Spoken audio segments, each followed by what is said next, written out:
It's no surprise that hundreds of staffers on 2016 presidential and congressional campaigns parlayed their work into political jobs in the Trump administration. But you wouldn't always know about those roles from reading their financial disclosures, which sometimes reveal them and sometimes don't. Details about the past jobs and work histories of these staffers, from on-the-ground field work for Donald Trump's presidential campaign to fundraising for super PAC supporting Republican congressional candidates, can be found in the place where people tend to exhaustively list their credentials, their resumes. The Washington-based transparency group Property of the People took information from ProPublica's Trumptown database and submitted Freedom of Information Act requests seeking the resumes of more than 2,700 political appointees in the Trump administration. We've added the documents the group collected to the Trumptown app and created a separate page so that you can examine them yourself.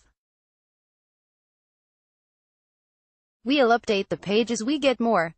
Think of the resulting information as the equivalent of betting statistics on baseball cards. In this case for staffers in the Trump administration, it's data viewed as fascinating by some, and as minutiae by others. The resumes received so far largely cover staffers with mid-level and junior positions, and many in this initial batch come from the Departments of Agriculture, Interior and Transportation. They reveal a wide range of roles played by some of them in propelling Trump into the White House, and also their sometimes quirky employment histories. Consider, for example, the resume for Kevin Jayne, now at the Department of Energy as a special advisor for renewable energy. It claimed that, as a site specialist for the campaign, Jayne was entrusted with the security of President-elect Donald J.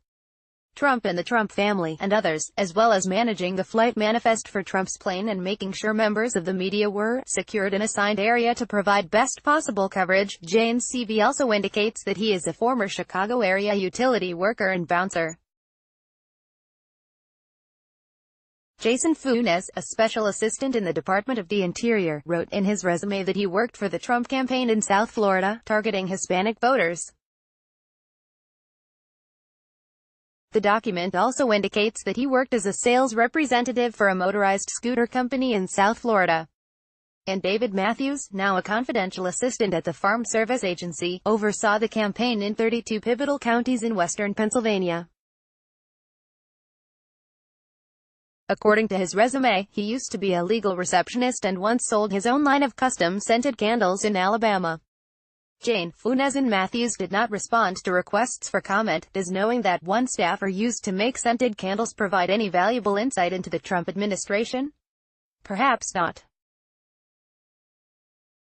But between the original Trumptown database and this new information, readers can glean ever more detailed portraits of the individuals who do the nitty-gritty work of running the federal government.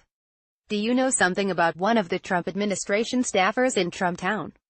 Send us an email at email protected, or send a signal message to 347-244-2134.